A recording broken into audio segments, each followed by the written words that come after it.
Francisco Montilla. Juan Francisco Montilla. ¿Y en qué condiciones tú estabas antes de venir al Evangelio? Bueno, yo le doy gracias al Señor primeramente. Yo estaba completamente hundido en la droga. ¿Tú eras un consumidor, vendedor? ¿Qué tú eras? Consumidor. Básicamente consumidor. Yo empecé primero en la marihuana. ¿Cómo? Bueno, el inicio, como yo empecé, a lo primero fue, yo andaba con un joven y ese joven distribuía droga y yo andaba con él y él me decía, mira, nunca lo haga. Y yo le decía que yo no lo iba a hacer, pero dice un verso que todo lo que el hombre sembrare, eso de cosechará. Cuando yo andaba con esa persona, yo veía que esa persona manejaba mucho cuarto, dinero, y en sí, yo me veía a veces en situaciones muy difíciles, en situaciones donde verdaderamente a veces yo no me hallaba ni para la comida. Pero llegó el tiempo, mi hermano, que... O sea, es decir que tú tenías la necesidad de dinero, fue lo que básicamente te llevó. O sea, mientras tu amigo manejaba dinero, tú prácticamente estabas en la olla, no tenías un chel. Entonces, eso fue... eso te motivó a ti digamos que a venderla o a negociarla. A venderla. Pero tú dices que caíste en el consumo. O sea, ¿qué crisis, qué situación te llevó a consumir? Bueno, después mi familia me sacaron de la casa. No, pero eso te sacaron cuando tú comenzaste a consumir, pero... porque ya ellos no querían que yo andaba con ese tipo de personas y ya la noticia llegaba a mi casa de que yo andaba con una persona que vendía droga. O sea, tú hiciste amistad con él. Exactamente. Y debido a esa amistad, tuviste conflicto en tu casa. Exactamente, y a través del conflicto de mi casa me sacaron de la casa. ¿Y a dónde tú fuiste a parar? Y de ahí ya yo estaba que dormía de casa en casa. Cuando tú dices de casa en casa, ¿tú dormías en qué casa? Bueno, a veces yo dormía de amigos, de personas de los vecinos, y así sucesivamente hasta que me tiré a la calle. Cuando tú dices me tiré a la calle, ¿tú puedes dar un detalle de qué significa me tiré a la calle? O sea, cuando se dice de me tiré a la calle, de que ya yo quería vender droga, ya me conseguí un coro de que por lo menos yo consumía, y yo al ese coro con ellos, ya yo dije, bueno, yo quiero aprobar.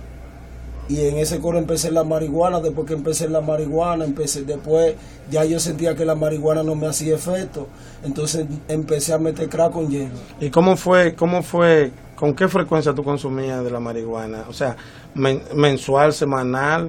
Todos los días. ¿Comenzaste todos los días o comenzaste una vez a la semana? Yo estaba adicto a la droga. No, pero tú comenzaste un día a la semana. O porque cuando probaste a lo mejor una vez. Porque yo me acuerdo que la vez que yo aprobé fue una noche. Ok, que estaban en Chelcha. Estaban en Chelcha, ellos estaban fumando, y luego que ellos estaban fumando, bueno, ellos me pasaron, ahí fumé. Y te gustó el efecto y seguiste. Entonces después comenzaste a hacerlo diario. ¿Y no tuviste que hacer, qué tuviste que hacer para consumirla? O sea, ¿tuviste que robar o tú trabajabas? No, porque a lo primero el diablo te la da. O sea, que te la daban gratuitamente, no te cobraban. No, no me cobraban. ¿Y entonces luego qué pasó después? Luego de ahí, después de ahí, ya yo empezaba, que yo estaba completamente atracando. Después de atracar, ya yo estaba con un coro que ellos le decían el coro de los rompedores.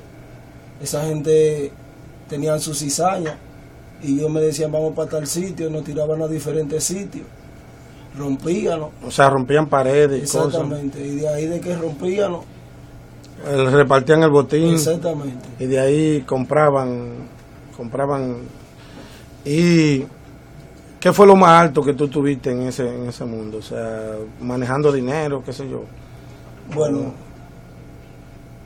después que yo me metí, que ya yo estaba hundido completamente, yo conseguía a veces 5,000, 10,000, 7,000, y así sucesivamente, y después empecé y vendí droga. Okay. Y después que cogí la venta de droga, y yo estaba que yo mismo me la consumía, y así, y volvía, o sea, como te digo, no tenía esa tranquilidad. Ya. ¿Y qué te llevó? ¿Qué fue lo que pasó? Que tú sentiste la necesidad de Dios. ¿Cómo llega Dios a tu vida? Bueno, Dios llegó a mi vida donde ya yo completamente estaba perdiendo el conocimiento, donde ya por lo menos mi familia no sabían qué hacer conmigo, mi familia me llevaban de brujo, mi familia me sacaban cartas de hogar crea, ninguna de esas cosas pudieron conmigo. Simplemente un día yo estaba dentro de mi casa y ya yo duraba hasta un año metido ahí adentro en la casa, con un espíritu de que yo decía que me iba a matar, de que ya yo estaba dentro de la casa, que yo decía que me andaban buscando para matarme. O sea, como dice la palabra, huye sin que se le persiga. Huye el impío sin que nadie lo persiga. Así estaba tú huyendo. Entonces, hermano, y después fue un amigo mío que tuvimos en el mundo, que nosotros consumíamos y hacíamos muchas cosas, pero él se convirtió primero y él fue a mi casa. Y de ahí él me hizo el llamado y él me dijo: el único que puede libertarte es Jesucristo. ¿Tú nunca estuviste en peligro de muerte? ¿Nunca sí, tuve muchas veces en peligro de muerte, sí. ¿Nunca la policía le cayó atrás, ni nunca ninguna banda? Sí tenía expediente, pero gracias al Señor, cuando sentía de que por lo menos tenía problemas con la policía, me iba de aquí de San Luis. Ok, entonces tú te mudabas de un sitio a otro. Exactamente. Entonces vino la conversión, tú aceptaste al Señor inmediatamente y Dios comenzó a tratar contigo. Amén. ¿Cómo fue ese proceso? Bueno, Dios, a través de ese joven, Dios empezó a hablarme a mi vida y él me predicaba y me decía que verdaderamente que el único que puede cambiarme es Jesucristo. Y yo le dije al Señor: Señor, si en verdad tú eres real, cámbiame. Y cuando yo le decía así al Señor, una noche yo estaba orando, y cuando yo estaba orando yo le pedí al Señor, porque yo veía al amigo mío que se sacudía en el espíritu, o sea, que él se sacudía. Tú sabes que los cristianos los cristianos se sacuden cuando sienten a la presencia de Dios. Entonces yo le pedí al Señor que yo quería eso, que si en verdad Dios existía, que quería experimentarlo, que me cambiara, que hiciera el cambio en mi vida. Y así mismo pasó, mi hermano. Yo sentí esa noche que algo cayó sobre mí y empecé a sacudirme, y yo caí gritando y dándole gracias al Señor, gritando. ¿Y qué pasó a partir de esa noche? Bueno, yo sentí un gozo, porque yo no sentía amor ni por mí mismo, yo no sentía amor por nadie, no sentía amor por mi familia, no sentía amor por mi abuela, porque yo le hacía muchas cosas a mi familia, o sea, a mi abuela le hacía muchas cosas. Cosas de maldades. Muchas maldades. Le cogía el dinero. El dinero se lo cogía. Y no, en la casa no paraba el dinero. Cuando yo entraba era que ellos iban detrás de mí. Yo me metía en la sala y era detrás de mí. Me metía en el aposento y era atrás de mí. Pero la misericordia de Dios fue tan grande de que ellos mismos reconocieron de que verdaderamente hay un Dios que cambia, un Dios que transforma. Amén. Porque verdaderamente en Cortebolo, donde yo me crié, donde yo nací, ese era un mundo completamente perdido.